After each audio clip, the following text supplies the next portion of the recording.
D'abord, un grand merci d'être avec nous. Cette semaine, pas de questions pour un champion, mais un débat politique. Bonsoir à tous. France 3 ouvre largement son antenne pour faire vivre cette campagne électorale inédite et très contrainte pour les candidats. Car pour ceux qui ne le sauraient pas encore, dimanche prochain, nous votons enfin pour clore ces élections municipales 2020 et les enjeux sont encore nombreux dans la région. Cap au sud ce lundi, Montélimar, aux portes de la Provence. 38 000 habitants et une participation au premier tour des municipales qui a certes été plus faible que la moyenne nationale, mais pas tant que ça si on la compare avec d'autres villes de même taille dans la région. Le 15 mars au soir, c'est le candidat d'hiver droite, Julien Cornier, qui s'est détaché assez nettement, presque 9 points devant Catherine Coutard pour la gauche unie. Ce que l'on retiendra également, c'est la troisième place de Franck Régnier. Le maire sortant a rassemblé sur son nom un quart des électeurs du premier tour. Alice Toureau, elle, n'a obtenu que 11% des voix. La députée LREM de la Drôme a décidé de jeter l'éponge sans donner de consigne de vote. Ce sont donc 3 candidats qui se retrouvent pour le second tour. Et ils sont ici ce soir. Bonsoir à vous. Bonsoir. Julien Cornier, vous conduisez la liste d'hiver droite Montélimar demain. Le 15 mars, vous vous êtes donc retrouvé en tête, mais ça, c'était le 15 mars. Est-ce que vous ne craignez pas un effet remise des compteurs à zéro, second tour, nouvelle élection ? Non, je ne pense pas. Car il y a eu un message qui était très clair dès le début et dès le premier tour. 75% des gens ont exprimé le souhait de changement. Ce n'était pas le fait du Covid, c'était réellement une envie de fond, de changer d'équipe municipale, de changer de méthode et de permettre à Montélimar d'avoir un nouveau cap pour aller de l'avant. Donc je ne pense pas que ceci... Donc on ne repart pas sur une nouvelle élection ? Non, c'est un second tour. 3 mois se sont déroulés. Pourquoi, vous l'avez expliqué, il y avait 5 candidats, il n'y en a plus que 3. C'est donc vraiment un second tour. Catherine Coutard, vous êtes la tête de liste Plus belle ma ville, une liste de gauche unie qui rassemble des collectifs citoyens soutenus par le Parti Socialiste, les Verts, le PC. Vous avez obtenu donc 25% le 15 mars dernier. Vous avez fait l'union dès le premier tour, donc évidemment la question se pose comme à chaque fois. Vous n'avez aucune réserve de voix. Décidément, Montélimar reste une ville de droite. Je ne sais pas si je vois les choses comme ça. Je pense que les réserves, c'est fait pour... c'est très militaire comme idée. Non, ce qu'il y a, c'est on a plein d'électeurs, plein de Montiliens, plein de Montiliennes qui... Un réservoir de voix, ça vous va mieux ? Oui, peut-être, je ne sais pas, mais je vois mes concitoyens comme chacun et chacune des individualités qui se posent des questions. Ils ont dit des choses sur le fait qu'ils refusaient à la fois l'un et l'autre de mes adversaires. Ils ont dit des choses sur comment ils voyaient Montélimar. C'est vrai que peut-être rassurés par l'Union, ils se sont dit qu'ils viendraient clore cette affaire au second tour. C'est une de nos pistes et on le voit. Je ne vous parle pas de point de vue théorique. Dans le débat, ils viennent nous voir. Et puis aussi, il y a dans les électeurs des autres listes du premier tour des gens qui... c'est la liste d'Alice Toureau. Par exemple, il y avait des questions sur l'écologie qui étaient assez proches de nos propositions. Enfin, Franck Régnier. Vous êtes en liste pour un 4e mandat, vous menez la liste Montélimar ensemble, liste étiquetée diversante, 3 électeurs sur 4 ne vous ont pas choisi au premier tour alors que vous êtes le maire sortant. Comment vous interprétez ce résultat ? Les sondages nous donnaient largement en tête, donc une faible mobilisation effectivement de notre électorat, puis un contexte très particulier, une participation très très faible, donc à l'inverse de certains ici autour de cette table. Moi je pense que c'est vraiment une nouvelle élection. La crise du Covid a été très forte et il y aura des répercussions dans les mois et dans les années qui viennent. 3 mois entre 2 tours, ça ne s'est jamais vu, donc c'est vraiment des cartes rebattues, une nouvelle élection et je propose de nouvelles choses parce que ce contexte différent demande une analyse qui soit adaptée. Et il faut qu'il y ait des propositions nouvelles qui soient fortes. Justement, vous avez un peu surpris tout le monde dans cette seconde partie de campagne en renonçant en fait en partie à votre programme du premier tour pour annoncer un plan d'urgence. Alors des aides diverses, une forte baisse de la fiscalité et puis l'annulation de gros investissements. Est-ce que c'est quoi ? C'est un coup de poker ? Non, c'est le fait d'avoir pendant 3 mois été au cœur de cette crise. Vous savez, à Montélimar, comme partout en France, les maires ont été au cœur du dispositif. L'État a lancé des choses, mais il a vraiment fallu accompagner, être au contact de tous les acteurs. Que ce soit les acteurs économiques, que ce soit les associations qui ont géré le volet social, que ce soit accompagner nos seniors. Tout cela m'a fait vraiment prendre la conviction très très forte qu'il fallait rebattre le projet et qu'il fallait faire différemment.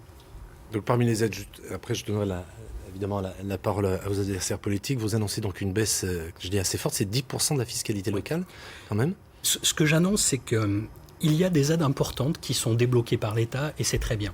Par contre, il y a une partie de nos électeurs, ce qu'on appelle habituellement les classes moyennes, vous savez, ces personnes qui payent des impôts et qui ont droit pratiquement à rien. Eux, ce sont les grands oubliés de tous les plans de relance. Donc j'ai souhaité avoir une baisse de la fiscalité effectivement forte de 10%, qui va toucher à la fois la taxe foncière, la taxe d'habitation parce que beaucoup la payent encore, et toucher aussi les entreprises. C'est une manière de redonner de la dynamique, de redonner aussi de la confiance, parce qu'il y a beaucoup d'inquiétudes aujourd'hui de l'ensemble de nos concitoyens. Donc oui, c'est une mesure forte qui amène le renoncement à de grands projets, mais qui redéploie aussi sur de la vie quotidienne, de la sécurité et de la santé, parce que ce sont les thèmes essentiels. On va y revenir sur ces thèmes-là. Julien Cornillet, je crois que vous dénoncez vous-même de la démagogie de la part de Franck Régnier. Plus que mon Alors avis... c'est des propositions qui répondent à une demande, semble-t-il, en tout cas. Écoutez, plus que mon avis, c'est surtout l'avis des Montiliens qui va compter.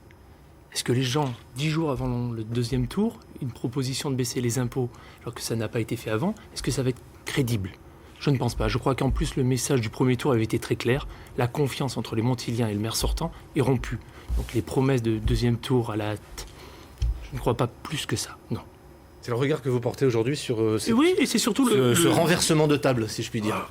C'est le choix stratégique et politique de M. Régnier, c'est le sien, il a tout à fait le droit. Je me demande, et je trouve peut-être dommage, de baisser les investissements au moment même où nous allons devoir pouvoir investir, et devoir investir encore plus. Et surtout, on n'a jamais parlé aux Montiliens de combien ça faisait en moins dans l'investissement. On a annoncé la baisse des impôts, vous avez parlé en les énumérant la taxe d'habitation, une grande partie de cette taxe d'habitation avec le programme de l'État allait diminuer dans tous les cas, donc je préfère laisser les Montiliens juges.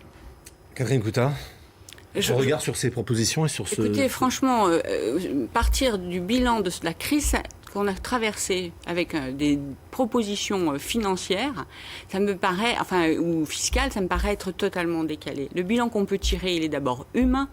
Il est de tous ces gens qui se sont mis au service des autres, qu'ils soient livreurs, caissières, enseignants, policiers, soignants, mes collègues, puisque... alors c'est vrai que comme médecin urgentiste, j'ai traversé cette crise en tant que médecin, donc dans un service d'urgence, donc évidemment c'est la première chose qui est venue, et c'est là où on voit la force de la solidarité dans ce pays.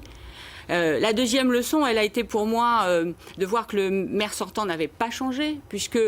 bien qu'à l'hôpital et avec une tâche lourde, j'ai aussi proposé avec mes collègues de l'opposition à Franck Régnier une cellule de crise commune, nos expertises pour trouver des solutions. Et nous avons eu une fin de non-recevoir, pas de cellule de crise commune, 6 lettres dont une seule réponse. Bref, je tire de cette crise d'abord cette leçon-là, humaine pour la solidarité, et du fait que les pratiques politiciennes reviennent vite. Sur la question de comment on trouve les moyens, quand on a gaspillé 1,2 million d'euros pour un promoteur qui n'avait pas fait un coup de pelle, on ne vient pas donner des leçons sur les questions financières. On utilise cet argent. Vous faites référence donc à l'envol, on en avait déjà parlé dans le premier débat il y a quelques mois. Eh bien, on utilise cet argent, par exemple, pour doubler les cotisations aux associations. D'accord. Réaction, Monsieur Régnier ? Oui, la ville de Montélimar a aujourd'hui des capacités financières importantes. Sur le mandat qui se termine, la ville s'est désendettée de 18%, l'agglomération de 45%. Ces ressources, je souhaite que nous puissions en rendre aux Montiliens. Et c'est au contraire un levier qui va donner de la compétitivité, qui va donner plus de justice sociale pour... Vous entendez effectivement ces questionnements autour de comment on finance tout ça, finalement. Mais j'entends surtout que les deux candidats qui sont autour de moi ne proposent rien comme s'il ne s'était rien passé. On continue sur le programme du premier tour. Moi, je suis pour ma part convaincu qu'il faut faire des choses qui sont des choses fortes. L'État s'est engagé à doter en moyens supplémentaires les collectivités. Nous utiliserons ces ressources, mais nous voulons aussi donner du pouvoir d'achat supplémentaire aux Montiliens. Moi, je les contacte et je les côtoie comme vous. C'est un message qui est bien reçu. Ils trouvent qu'aujourd'hui, la fiscalité est trop forte dans notre pays et qu'un maire ait le courage d'aller dans ce sens et leur propose une baisse de la fiscalité. Je crois que c'est une bonne chose. Un premier point. Pourquoi, si c'était si important, ça n'a pas été proposé dès le début ? Ça, c'était la première question. Concernant les propositions que nous faisons, c'est très clair, nous souhaitons mettre notre méthode en application. C'est-à-dire qu'on parle de dialogue. Il nous paraît essentiel de mettre des interlocuteurs déterminés pour que les gens puissent gérer les mesures post-Covid. C'est pour cela que nous allons déterminer un adjoint et 2 conseillers municipaux spécifiquement aux actions post-Covid. Ils devront faire des rapports pour nous dire le nombre d'actions qu'ils ont fait et surtout les résultats car les Montiliens attendent des résultats. En fait, si je comprends bien, vous voulez donc un changement de méthode. Oui, c'est ce que nous avons expliqué. C'est pour ça que nous sommes vraiment dans une rupture avec M. Régnier, parce que nous sommes sur une méthode différente, des personnes différentes et une vision qui est différente. Et donc c'est pour cela que je préfère vous parler directement des méthodes que je compte donner suite à ce Covid, mais qui est dans un ensemble cohérent et qui est du projet. On ne change pas tout le projet. Et si demain nous devions faire face à une nouvelle crise sanitaire au mois de septembre, vous attendez d'un maire qui vous rechange encore son projet. Non, il faut une méthode qui soit en capacité de faire face à cela. Madame Coutard, pourquoi ne pas avoir réajusté votre programme du premier tour ? Eh bien, parce que c'était ma 3e leçon sur le Covid et la crise, c'est que nous avions en partie bien anticipé. Bien anticipé pour savoir que les questions de solidarité, de citoyenneté et d'écologie seraient au cœur des solutions de l'après-Covid. Donc ça, on n'a pas besoin de le changer. Par contre, il faut être extrêmement réactif. Et d'abord, la première chose, alors là, c'est encore le métier qui parle, c'est de vérifier dès le 29 juin que tous les Montiliens et toutes les Montiliennes seront en sécurité. Mais au-delà, il y a la question de la crise économique et sociale.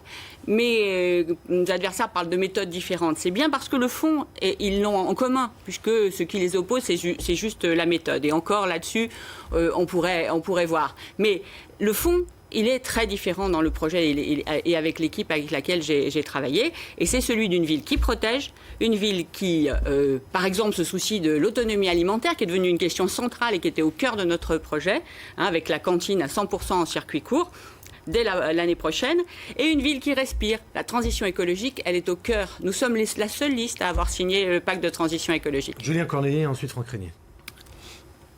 Je pense que c'est le moment d'expliquer donc nos mesures précisément. Donc vous avez expliqué, voilà. Donc les adjoints et les conseillers municipaux spécifiquement avec un rapport. Surtout, ce que je souhaite, c'est que nos élus retournent sur le terrain, aillent directement auprès des chefs d'entreprise, les artisans, les commerçants, les professions libérales, les personnes qui sont réellement dans une situation de crise, pour les aider, mais pas en envoyant un mail, en allant les aider à créer le bon dossier qui va les aider. Car il y a de la compétence qui est locale, avec l'agglomération pour l'économie, mais il y a aussi au niveau régional et national, il faut pouvoir identifier le bon dossier pour les faire remplir, le suivre et les accompagner après. On peut aussi servir de médiateur avec certains bailleurs sociaux ou bailleurs tout simples pour des entreprises. Il y a aussi la question scolaire. Nous avons certains étudiants qui ont été décrochés scolairement. Nous proposons aussi de pouvoir les accompagner dans ce retour à l'école. Et enfin, pour finir, il est essentiel de tirer les conclusions de la crise que nous venons de voir. Car dans notre programme, nous parlons de vision. Nous voulons aussi faire l'état des lieux de comment la crise a été gérée, avec les bons côtés, les mauvais côtés, mais surtout anticiper pour être prêt, s'il devait avoir une autre crise, être en mesure d'être réactif très rapidement. Le retour des élus sur le terrain, j'imagine que vous le prenez pour vous, Monsieur Régnier. Ce que j'entends surtout... Non, il n'y avait pas d'attaque parti. Ah ok, excusez-moi, vous faites bien de me reprendre. Voilà. Ce que j'alimentais le débat de mon côté pour le relancer. Mais il y a beaucoup de réflexions, beaucoup de choses qui pourront être mises à plat, proposées par certains. Moi, ce que je veux ajouter par rapport à tout ce qui s'est dit, c'est que l'expérience, elle va compter beaucoup. Parce que dès le 29 juin, il va falloir que les équipes en place puissent rapidement mettre, non pas des méthodes, mais des actions. Et ces actions, eh bien, l'expérience entre un maire qui, depuis près de 20 ans, gère une ville, une agglomération, a eu des responsabilités, un candidat qui n'a jamais été même conseiller municipal et une candidate qui a été toujours dans l'opposition, je pense que le pragmatisme, le concret, l'efficacité, c'est un atout important et je le mets en avant dans cette nouvelle élection. Sur la partie expérience, je vous laisse répondre tous les deux. On va commencer par Mme Coutard. Je pense que je connais bien les dossiers. C'est d'ailleurs comme ça que j'ai pu faire échouer Franck Régnier sur un dossier essentiel qui a failli tuer le centre-ville, a failli achever le centre-ville. Donc je les connais bien, les dossiers. C'est comme ça qu'il a été obligé de reculer. C'est comme ça qu'on l'a amené, on l'a obligé à se réintéresser au centre-ville. Et puis la question de savoir si je suis dans l'action, je pense qu'à la fois ce que je suis, ce que les gens savent de moi et mon métier prouvent que oui, mes responsabilités, je sais les prendre. Julien Corneiller, sur ce... Je ne sais pas comment dire maintenant, mais je veux dire procès en inexpérience. C'est juste un constat. Cette remarque, donc, sur l'inexpérience, le manque d'expérience. C'était presque désobligeant pour les électeurs, de la part du maire sortant, de dire ça. Les Montiliens nous ont mis en tête dès le premier tour, ce qui démontre au contraire que cette expérience, soi-disant, et cette façon de faire du maire sortant ne leur plaise plus. Et que l'alternative qu'ils pouvaient avoir dans l'opposition ne correspond pas non plus à ce qu'ils attendent. On parle quand même que notre liste Montélimar-Demain est arrivée premier. Je le rappelle, avec 34%, 10 points d'avance sur le maire sortant. C'est bien quand même que, au contraire, les Montiliens attendent quelque chose de nouveau. Essayer de leur ressortir la même méthode, eh bien non, ils n'en veulent plus. Cette confiance a été rompue et je pense réellement que nous sommes dans ce cas-là. Madame, messieurs, dans ces débats, on parle beaucoup d'emploi parce que, effectivement, vu ce qui arrive, on va s'en apercevoir sans doute à partir du mois de septembre, en tout cas, ce sera encore beaucoup plus visible. Qu'est-ce que vous proposez aujourd'hui et quel public peut-être vous voulez cibler sur l'aide au retour à l'emploi, l'accompagnement sur l'emploi, Catherine Coutard? Alors, c'est une excellente question parce qu'effectivement, le mois de septembre risque d'être violent. Et nous avions à la fois ciblé des choses que nous maintenons, comme les expérimentations de territoires zéro chômeur de longue durée. Ça nous paraît un dispositif qui fonctionne ailleurs et qui peut fonctionner chez nous, que nous avions déjà mis dans notre dispositif de premier tour. Nous insistons surtout dans les mesures d'urgence du deuxième tour sur l'emploi des jeunes. Et nous ferons dès le mois de juillet et août des embauches de services civiques en les doublant ou les triplant si besoin, et d'éducateurs et d'animateurs, parce que vous le savez, la question de l'organisation des vacances de nos jeunes et adolescents est une vraie question. Mais on pourrait rappeler aussi les pépinières d'entreprise, le tourisme familial promu, le pôle d'enseignement supérieur, la cellule de prospection. Tous ces outils, nous les avions annoncés et ils sont formidablement utiles face à la crise qui s'annonce. Franck Régnier. La crise va être terrible pour les salariés, pour les entreprises. Je pense que nous allons avoir des mois et des années très très compliqués. Pour pouvoir relancer l'économie, c'est pas quelque chose qui se décrète. L'économie, ça se fait avec les acteurs. Dès le début de cette crise et de ce confinement, j'ai pris contact pour préparer un plan de relance avec les acteurs économiques. Il y a quelques concrétisations qui commencent à aboutir, mais il va falloir que nous puissions travailler étroitement avec celles et ceux qui investissent, celles et ceux qui réalisent la croissance dans notre territoire. Ces dernières années, Montélimar s'est beaucoup développé en termes démographiques, mais en termes de croissance économique également. C'est le travail en confiance qui est fait avec le monde économique et je souhaite le poursuivre. Vous avez raison de parler de l'emploi. Parce que dans le choix des Montiliens, dès le premier tour, ça a dû peser lourd. Quand vous avez 20% de chômage avant la crise du Covid, ça parle aux Montiliens. C'est clair que la question du chômage à Montélimar est réelle. Les questions de sortir et d'aller voir plus loin dans quelles solutions nous pouvons trouver, nous l'avons identifié également avant le premier tour. La logistique, nous le devons géographiquement à la situation de Montélimar, mais nous devons aller chercher de nouveaux sources d'emploi. C'est pour ça que nous avons proposé un pôle d'innovation dans le numérique, dans les nouvelles technologies, les énergies renouvelables. C'est pour cela aussi que nous voulons aller dans la formation des jeunes, mais aussi pour les personnes qui sont en situation de chômage. Et enfin, dernier petit point, sur le tourisme. Nous devons remettre en avant l'image de Montélimar. Je me rappelle très bien de votre description de Montélimar au premier tour. Je ne veux plus cette image néfaste de Montélimar. Il faut redonner des raisons positives de notre ville, que les Montiliens soient fiers de leur ville. Catherine Coutard. Je vous ai amené un petit cadeau. Waouh. Ça sera pour l'équipe, ce ne sera pas pour moi. Mais... C'est du gel hydroalcoolique. Hein. Alors, je n'ai pas choisi ce sujet par hasard. Hein. J'imagine bien. De nouveau, le métier s'impose. Et il a été fabriqué à Montélimar. Et ce petit objet est un symbole de ce que nous voulons faire avec les entrepreneurs. Aux côtés des petites et moyennes entreprises, je n'ai pas parlé des bâtiments relais, mais c'est une question essentielle. En faisant confiance à leur réactivité, là, c'est une entreprise qui est dans une entreprise du bâtiment, qui fait plutôt des enduits à la chaux avec des pigments naturels. Donc, qui est en plus une entreprise de la transition écologique. Et elle a reconverti une toute petite partie, elle a transformé une toute petite partie de son process de production pour faire du gel hydroalcoolique pendant la crise. Donc ce petit objet est tout à fait symbolique de ce qui nous paraît important, le fabriquer à Montélimar. Un petit c'est-à-dire logo vous êtes venu, vous avez préparé une espèce de label, c'est ça, un Made in France Montélimar. Il est dans notre programme du premier tour. D'accord, voilà. On l'a aussi, il y a du Made in Montélimar aussi dans le projet que nous avons porté. Ah bah oui, fabriqué à Montélimar, une petite préférence. C'est pour vous trois, c'est un enjeu absolument essentiel et on commence à le découvrir qu'il n'est pas aussi simple que ça. Pardon de vous le dire, tous les trois, mais relocaliser ou ramener un certain nombre d'entreprises qui sont peut-être parties ou des savoir-faire. On dit même que parfois c'est trop tard. Il faut aussi accompagner les aspirations et les souhaits des consommateurs. Pendant cette crise, on a vu des élans de solidarité, des choses merveilleuses et est apparue vraiment la volonté de consommer local, de mieux manger, de consommer avec des produits qui soient fabriqués sur notre territoire, d'avoir, si cela est possible, aussi des produits qui soient fabriqués sur le territoire. Donc ça fait partie des évolutions qui seront bénéfiques et positives de cette crise du Covid. Des choses que vous avez découvertes, mais non pas des évolutions. Je pense que le sujet n'est pas de faire un label de qui a vu à quel moment les choses arriver. Ce qui est important, c'est de préparer la suite. Et pour cette suite, je suis d'accord, il faut vraiment miser sur le local. On a des compétences merveilleuses sur notre territoire. Julien Corneille. On voit bien une différence quand même entre nous trois, parce que je suis le seul chef d'entreprise et le seul producteur local. Je ne ferai pas de pub pour le produit précis que je produis. Bon, on va dire, vous êtes nougatier, quoi. Oui, quand même. Montélimar, je pense que ça passe depuis 2 ans. Voilà. 3, monsieur. Et donc, l'essentiel est bien là. Oui, il faut le produire local. Mais surtout, il faut aussi aller chercher de la compétence avec des métiers qui vont au-delà. C'est-à-dire que quand je parle d'innovation, d'énergie renouvelable, c'est pas uniquement pour Montélimar. Je préfère avoir des vraies sociétés avec de la valeur ajoutée qui vont pouvoir vendre au-delà de Montélimar. Il faut bien sûr raisonner dans un écosystème local. Nous le faisons également. Nous avions parlé pour notre cantine municipale d'acheter avec des produits locaux. Mais il faut essayer aussi de trouver des leaders dans des nouveaux domaines pour avoir de la compétence, des salaires qui iront en adéquation. Je vous confirme qu'il vend même à l'export. J'allais dire. Pas le gel, mais également, les enduits à la chaux, il les vend à l'export. Donc vous pourriez penser, un très bon exemple. Madame Coutard, à de l'équité, parce qu'il y a un deuxième fabricant également, rue Charton, qui en fait également. Parfait.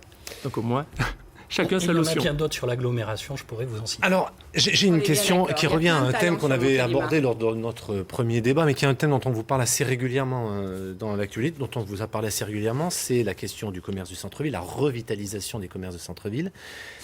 Comment faire, madame, messieurs, allez, on va agir sur un certain nombre de leviers. Est-ce que cet enjeu-là, qui reste assez fondamental à Montélimar, serait susceptible finalement de faire les frais de mesures d'urgence qui ont été décidées afin de relancer l'économie locale et donc d'une certaine manière de disperser peut-être les aides? Franck Régnier. Alors sur le centre-ville de Montélimar, des travaux ont été réalisés et je pense qu'aujourd'hui chacun peut reconnaître l'amélioration du cadre de vie qui est celui de l'ensemble de cette partie de notre ville. Il faut, et c'est un projet que nous avons déjà lancé, accompagner le commerce, accompagner la consommation locale par des bons d'achat, par de la fiscalité réduite, par tout ce qui va permettre de rappeler aux consommateurs qu'il faut. On fait un geste aussi pour l'économie locale quand on consomme dans les commerces de notre centre-ville et de toute la ville. Loin de moi l'idée d'aller affronter les modes de distribution. Je pense que toute la sphère économique doit fonctionner, mais celle qui est la plus en fragilité aujourd'hui et qui doit être la plus accompagnée, ce sont les commerces de centre-ville. Donc l'opération Action Cœur de Ville qui a été lancée doit se poursuivre, mais pour qu'elle soit encore plus efficace, il faut accentuer sur le volet du logement, parce que le logement pose des problèmes en termes de sécurité, en termes et également de consommation. On va voir un mot sur la sécurité dans un instant. Julien Corneille, vous partagez le constat de Franck Régnier ? Je pense que le centre-ville, il faut le voir de façon très large. Vous avez parlé de la sécurité, mais c'est essentiel. Pour que vous retourniez au centre-ville, il faut permettre la sécurité. Il faut que les gens se sentent en sécurité directement. Il faut que vous ayez aussi la possibilité de vous y garer en centre-ville. Nous avons proposé de créer 3 parkings pour être à 450 nouvelles places en centre-ville. Nous maintenons cette promesse parce que c'est essentiel. Et toujours en détruisant la sécurité sociale ? Excusez-moi ? Toujours en détruisant la sécurité sociale ? La même que vous avez considérée qu'il n'allait plus rester là ? Oui, madame, j'attends de savoir. Je n'ai absolument pas dit ça, oui. C'est vous qui avez dit ça, puisque vous avez voulu détruire le parking. Non, madame. Excusez-moi, quand vous dites la sécurité sociale, c'est le bâtiment. Le bâtiment, bien entendu. Une exception pourrait faire que vous pourrez l'entendre autrement. Le bâtiment de la sécurité sociale, qui est au centre-ville et que M. Cornillet voulait détruire. Pour répondre, vu que je viens d'être coupé, la Caisse primaire d'assurance maladie a plutôt une réorganisation et il semblerait qu'ils soient plutôt en train de se réorganiser de façon physique dans leur bureau. Si nous sommes aux affaires, je prendrai contact à ce moment-là avec eux. Et oui, il y aura également au rez-de-chaussée, là où nous voulons mettre la police municipale, des locaux pour remettre cette caisse primaire d'assurance maladie. Pour en revenir au centre-ville, il y a donc la sécurité, le parking, le logement, mais aussi la propreté. C'est essentiel. Depuis 2016, nous avons diminué à Montélimar de 70% les employés municipaux pour cette propreté. C'est essentiel de le refaire. Refaire les chemins, c'est bien, mais il faut que ça soit un ensemble. Voilà. Oui, j'ai été confié à une entreprise privée, on n'a pas arrêté de nettoyer. Sur le stationnement, moi ce que je propose, c'est qu'il puisse y avoir non pas des infrastructures coûteuses, et je suis cohérent avec les propositions que je viens de faire, nous allons limiter les investissements structurants. Par contre, en termes de gestion, nous proposons de passer à 2 heures gratuites le stationnement dans le centre-ville pour qu'il y ait plus de rotation, éviter les voitures ventouses, et puis avoir des tarifs spécifiques pour les habitants du centre-ville et pour les commerçants. Catherine Coutard. Sur le centre-ville, bien évidemment qu'il ne doit pas en faire les frais. On ne peut pas vouloir la relance économique de notre ville et ne pas être aux côtés en particulier des commerçants de centre-ville ou des commerçants de Saint-James, des commerçants de proximité. La question c'est comment on fait. On ne peut pas. Oui, voilà. On continue un développement sur lequel on s'est longuement étendu la dernière fois, donc on peut le reprendre et qui a plusieurs volets évidemment. En particulier par exemple le permis de louer pour lutter contre l'habitat indigne et la circulation, qui doit permettre à tous les Montiliens de circuler à pied, en vélo ou en voiture de façon libre. La liberté de circuler est une question tout à fait essentielle. Et des solutions pour les parkings, il y en a. Il y en a très proche du centre-ville, sans avoir besoin de détruire la sécurité sociale. Et il y a la nécessité, probablement, dans une période intermédiaire au moins, de rendre gratuit ce parking le samedi après-midi. Je note quelque chose, c'est que pour Mme Coutard, il y a suffisamment de parking. Je considère que quand on a un taux de vacances aussi important en centre-ville et qu'on veut être ambitieux et que les gens doivent revenir, il faudra donc des places de parking pour eux. Concernant M. Régnier... On est d'accord, il faut des places de parking. Tout à fait. Pas à l'endroit où vous les avez placées, c'est tout. Mme Coutard, c'est pour ça qu'il y a des électeurs, c'est pour qu'ils choisissent. Et il y a Bien 3 évidemment. parkings proposés de ma part. Et pour en revenir à M. Régnier, il nous avait proposé un parking souterrain au niveau des allées provençales, car il fallait répondre, il était d'accord avec notre projet qu'il fallait des places de parking supplémentaires.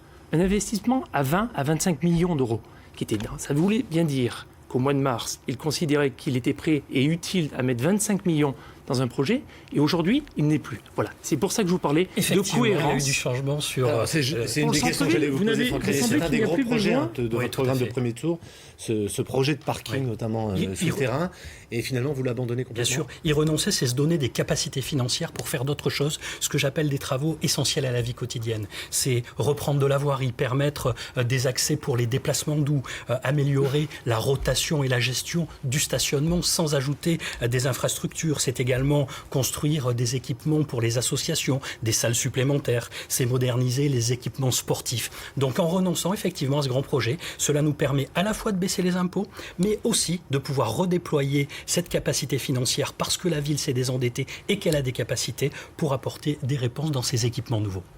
Mais ce type de projet donne aussi de l'emploi potentiellement. Enfin, et donc oui, mais vous avez déjà... Je ne vous ai pas dit qu'il n'y aurait plus de travaux. Je vous dis que nous allons redéployer. Une partie, la baisse de la fiscalité va revenir aussi directement aux habitants de ce territoire et sera probablement réinjectée en partie dans l'économie locale aussi. Donc tout cela est un cercle vertueux. Il faut qu'il y ait une remise en question et des pratiques nouvelles par rapport à ce Covid.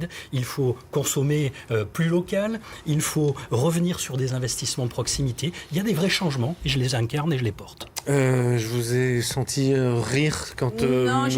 Régnier parlait de déplacements doux. J'ai souri sur les déplacements doux, parce que c'est pareil, c'est un combat de plusieurs années, avec mon collègue Régis Canquin, d'obtenir chaque fois qu'il y a des travaux dans la ville, des pistes cyclables ou au moins des voies cyclables sécurisées sur lesquelles nous avons eu une fin d'en se recevoir quasi permanente. Donc il est très très bien que le fait qu'on soit passé à travers cette crise ait ouvert les yeux de M. Régnier, mais la question, c'est qu'est-ce qu'on fait ? Et en matière de travaux, par exemple, nous proposons, puisqu'il faut répondre à l'urgence, qu'il y ait 30 km de voies cyclables sécurisées organisées d'ici l'été prochain. C'est une proposition.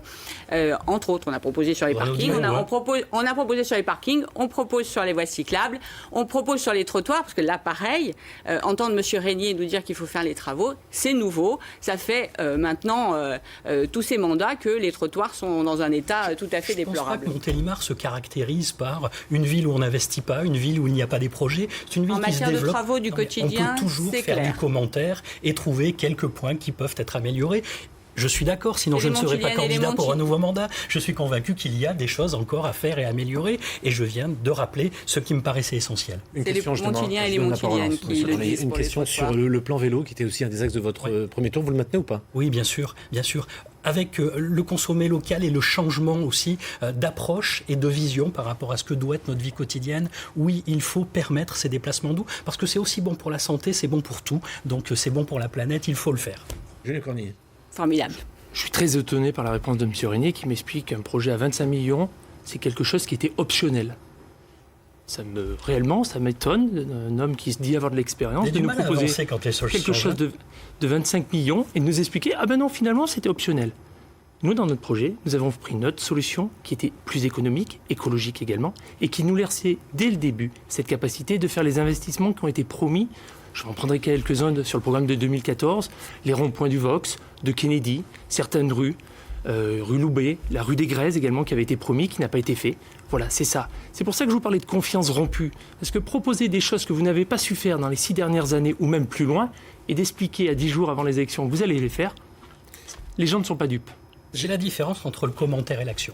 Quand on n'agit pas, quand on est simple commentateur, on peut expliquer qu'il aurait fallu faire ça, ça ou ça. Quand on est à la manœuvre, et je le suis depuis maintenant 19 ans, Montélimar s'est transformé, les équipements sportifs, culturels, le monde économique, tout cela, eh bien, ça demande effectivement de la réactivité, de la prise de risque à certains moments, il faut le porter. Et quand j'entends M. Cornier commenter, faire une liste à la Prévert de ce qui aurait pu être fait, je suis inquiet pour Montélimar si les Montiliens venaient à lui faire confiance. Eh bien, je suis ravi de savoir que M. Régnier sera un très bon opposant au conseil municipal. Vous n'êtes pas obligé d'être arrogant. Mais il n'y a rien d'arrogant. Vous êtes en train d'expliquer qu'il y a les commentateurs et ceux qui veulent agir. Oui. Donc vous ne serez pas dans le commentaire dans l'opposition. Et vous serez à même de venir avec nous pour agir pour l'intérêt de Montélimar. Je le fais depuis 19 ans. Ah mais monsieur, Cornier. mais oui, mais il semblerait que vous liez 6 ans de plus. Donc je vous propose simplement de vous dire que je suis ravi, si vous êtes dans l'opposition, Laissez de les savoir que vous Montiliens allez pouvoir. décider. Mais Ne je soyez ne fais pas rien aussi, plus, monsieur. C'est simplement ça. Je vous C'est propose que je catégorique. vous mette d'accord. Et que Ça va les être dur, Montiliens choisissent Ça va être Plus dur. belle ma ville, comme ça nous sortirons de la guéguerre. Pas sûr qu'on soit d'accord. Hein. Qui ressemble plutôt à une comédie. Je vais donner, pour éclairer le débat, un exemple qui, moi, me paraît important et qui revient sur les questions économiques. La pépinière d'entreprise, c'est une promesse, c'est un outil essentiel pour l'emploi. Et la pépinière d'entreprise, c'est une promesse depuis 1989. C'est la promesse de M. Cornier-Père, pas fait. C'est la promesse de M. Régnier, pas fait. C'est visiblement une promesse aussi de M. Cornier-Fils. Je pense que ça prouve bien que vos promesses ne vous engagent qu'à moitié, et parce que c'est un outil essentiel et un outil facile à mettre en œuvre. Et la deuxième chose, ça prouve que vous êtes la même famille Allez, politique. je vais vous laisser et que répondre. depuis Oui. 30 ans, Franck c'est Régnier, la je vais vous même laisser répondre. politique. Soyons honnêtes, Madame Coutard. Vous savez que le projet de pépinière d'entreprise devait être réalisé sur le quartier de Pracontal. Que le péri, excusez-moi d'être un peu technique, a empêché de le faire. Et que nous avons aujourd'hui un terrain identifié, le projet est lancé sur la zone de la Coucourde. Donc je ne peux pas vous laisser dire que nous ne nous en sommes La pas Coucourde, occupés. je précise, c'est une commune donc commune de située la- au nord de Montélimar, une petite commune. Donc au ce nord. Vous projet- ne l'avez pas fait pendant 20 Pas ans, mais vous encore. le ferez quand Il vous est ne serez lancé. plus élu. Ok, Il d'accord. est lancé, vous le savez, vous avez même, je crois, voté en conseil communautaire ce projet parce que vous le Je trouvez suis bon. très favorable à la pépinière Voilà, donc, d'entreprise. juste ne me dites pas que je m'en suis pas préoccupé. Julien Cornier. Je ne rentre pas dans leur dispute depuis 20 ans, ça me va très bien. Je suis simplement... Non, parce pour dire- qu'on parlait de votre papa, ensuite on a parlé de vous. Vous donc, savez, on m'en parle de façon assez générale. Bon, je considère que je suis une personne en soi, qui est père, qui est chef d'entreprise, qui a un vrai programme, qui est allé au contact des Montiliens. Je ne vais pas reparler de ma paternité. Moi, je suis plutôt dans la réalisation. Et je le ferai, je l'ai promis, je le ferai. Alors il reste quelques minutes avant d'aborder la conclusion. J'ai une dernière question sur qu'est-ce que cette crise vous a enseigné en ce qui concerne la prise en compte des questions de santé sur la commune. Est-ce qu'il y a des choses aussi qui ont peut-être évolué ou qui se sont confirmées à la faveur de la crise que nous venons de traverser, Catherine Coutard? À l'évidence, c'est une préoccupation très très importante des Français en général et des Montiliennes et des Montiliens en particulier. L'accès à un médecin généraliste est une question tout à fait clé. Et il y a 30 ans... On peut le dire à Montélimar, donc toujours, Et on ne peut il y a- pas accéder à un médecin référence qui est non. Enfin, il y a un Il y a- projet il y a- important qui a été D'accord, lancé, parce on en que parlera. c'est le cas dans de nombreuses villes moyennes Bien sûr. de notre Et région. on a des réponses. Il y a 30 ans, il y avait une cinquantaine de médecins généralistes, il n'y en a plus que 43. Excusez-moi de tenir, non pas à dénier à M. Cornier d'être une individualité, mais juste à dire que la même famille politique est au pouvoir depuis 30 ans et qu'elle a les mêmes pratiques. En particulier, si vous me permettez juste une petite parenthèse, par rapport aux associations et aux entreprises. Je veux le dire très solennellement, les associations et les entreprises peuvent compter sur notre travail en équité, sans passe-droit et sans règlement de compte. Ce qui aujourd'hui est le passe-droit et le règlement de compte, la réalité d'aujourd'hui, et sera la réalité de demain si on passe du pareil au même. Donc on a quitté l'ordre de la santé, on est bien d'accord. On parlait Mais pas de sur la la santé question de seulement. Alors, santé, je vous donnais... non, parce que là, il faut que je fasse parler et le temps tourne. Bien sûr. Alors, Régnier. Cette crise, moi, elle m'a permis d'être conforté dans l'idée qu'il y a deux volets sur lesquels il faut vraiment accompagner. Le premier, c'est notre hôpital public, il est essentiel. On a vu la détresse des Français, la détresse des Montiliens sur notre territoire. Il faut accompagner, il faut soutenir et donner les moyens nécessaires à notre système de santé. Et puis au niveau local, aujourd'hui, on a de plus en plus de mal à recruter des médecins libéraux pour qu'ils s'installent. Donc la réponse, et nous l'avons voté ensemble, Madame Coutard, au conseil municipal, c'est d'avoir un centre municipal de santé. 3 médecins généralistes sont d'ores et déjà recrutés. Ils prendront leur fonction au mois de septembre. Et je pense qu'il faudra aller plus loin, parce qu'aujourd'hui, les jeunes qui sortent et qui sont diplômés ne veulent plus, pour la plupart, exercer en libéral. Ils veulent être salariés soit du public, soit être dans des structures qui sont portées par les collectivités, villes ou agglomérations. Donc je continue à soutenir ce projet essentiel pour la santé des Montiliens. Julien Cornillet. Je pense que c'est beau les discours, mais il faut les actes. On parle de l'hôpital, c'est très bien. Il faut rester président du conseil de surveillance quand vous êtes maire de Montélimar pour impulser cela.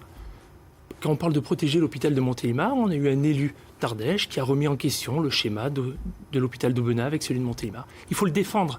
Et quand on parle de l'hôpital de Montélimar, c'est 320 000, c'est bien au-delà. C'est essentiel d'avoir un hôpital qui soit le fer de lance de notre santé sur notre territoire, mais aussi pour avoir de l'attractivité d'un point de vue médical. Après, vous parliez pour les mesures précises suite au Covid. Je vous ai parlé d'un élu sur les mesures cause Covid, mais il y aura également l'âge joint au social qui aura une particularité sur la santé, car c'est essentiel de continuer dans ce sens-là. La maison de santé, qui est un projet en centre-ville, peut laisser à discussion sur le choix, le montant. L'essentiel, c'est vraiment de répondre aux attentes des Montiliens, en généraliste, mais aussi en spécialiste. C'est pour cela qu'il faudra aller plus loin, et parfois aussi aller voir des acteurs du secteur privé qui connaissent ce métier. Nous avons des villes, pas très loin de Montélimar, à Cléon, Andran, avec des professionnels, des pharmaciens qui ont su monter des projets de façon privée. Ça peut être intéressant également de les utiliser à ce moment-là. Vous avez 20 secondes pour conclure cette partie sur la santé, Madame 20 secondes parce que vous avez un peu dérivé tout à l'heure, mais je vous donne juste 20 secondes. Je partage sur l'hôpital les intentions et les actes, et pas que sur l'hôpital. Il y a plusieurs quartiers de Montélimar où les cafards ont envahi les appartements et où la commune n'a rien fait. C'est une petite chose pour nous de travailler sur cette question, mais pour les habitants, se débarrasser des insectes nuisibles, c'est essentiel. C'est la santé aussi.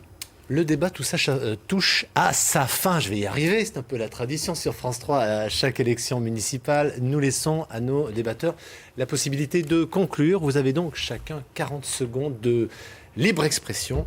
Et suite au tirage au sort effectué avant cette émission, c'est vous, Monsieur Cornillet, qui commencez 40 secondes.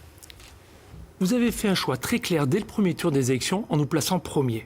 Vous avez ainsi confirmé votre envie de changement de majorité municipale, d'une nouvelle méthode, de nouveaux caps pour notre ville. Montélimar demain, c'est avant tout une équipe qui vous ressemble, des hommes et des femmes engagés pour notre ville, pour nos enfants, pour nos emplois, pour nos seniors. Notre projet est le plus crédible, le plus équilibré et surtout le plus honnête. Car il a été réalisé avec vous et pour vous. Car il faut du bon sens pour gérer une mairie. Il ne faut pas faire des promesses démagogiques, irréalisables ou ruineuses. Le dimanche 28 juin, vous aurez à choisir pour les 6 prochaines années. Je vous invite à voter pour Montélimar demain. Merci Monsieur Cornillet. Madame Coutard, c'est à vous. Le 28 juin, vous allez choisir votre maire pour 6 ans. Et j'ai besoin de vous pour que l'on passe vraiment à autre chose. En effet, depuis 30 ans, c'est la même famille politique qui se partage le pouvoir et aujourd'hui se déchire. J'ai traversé la crise sanitaire aux côtés des malades, de leurs familles et de mes collègues soignants. J'en sors convaincue que nous avions raison de mettre la citoyenneté, l'écologie et la solidarité au cœur de notre projet dès le premier tour. Montélimar, dans ce programme pour Montélimar, la ville où je suis née, la ville où j'ai grandi, où mes filles ont grandi et que j'aime, le 28 juin, j'ai besoin de vous. Je compte sur vous et vous pourrez compter sur moi. Merci Madame Coutard. Et enfin, Monsieur Régnier, à vous la conclusion de la conclusion. Dimanche, votre choix est important. Si, comme moi, vous souhaitez que Montélimar continue à se développer, continue à s'embellir, il faut que vous puissiez nous soutenir pour mettre en place un plan de relance essentiel aujourd'hui à Montélimar, un plan de relance qui va s'appuyer sur de la baisse des impôts. Il est important que vous puissiez nous puissions vous rendre du pouvoir d'achat, que vous puissiez bénéficier d'une véritable dynamique. Il faut que nous puissions aussi avoir des actions fortes pour votre sécurité, pour votre santé. Et puis, vous avez besoin d'un maire qui ait l'expérience, qui sache, face à ces difficultés que nous allons rencontrer, eh bien, prendre rapidement, efficacement et concrètement des décisions. Nous avons, l'équipe de Montélimar Ensemble et moi-même, besoin de votre soutien. Merci à vous trois d'avoir participé à ce débat. Merci aux professionnels du son, de l'image, de la vidéo, de la lumière mobilisés pour vous proposer donc cette émission. Merci à Chantal Marafa, Carole Ginet, réalisation ce soir Bernard Perrin, rédaction en chef Xavier Roland. Et puis prochain rendez-vous avec la politique dans les journaux bien sûr. Et puis demain 11h53, Paul Satis reçoit Cédric Van Stevendel, candidat de la gauche unie à Villeurbanne. À 18h, débat sur les communes de Lyon, Oulin et Bron, de communes de la métropole de Lyon. Voilà, à suivre les éditions locales dans la Loire et sur la métropole de Lyon. Très bonne soirée. Merci beaucoup. Merci à vous. Bonsoir à tous.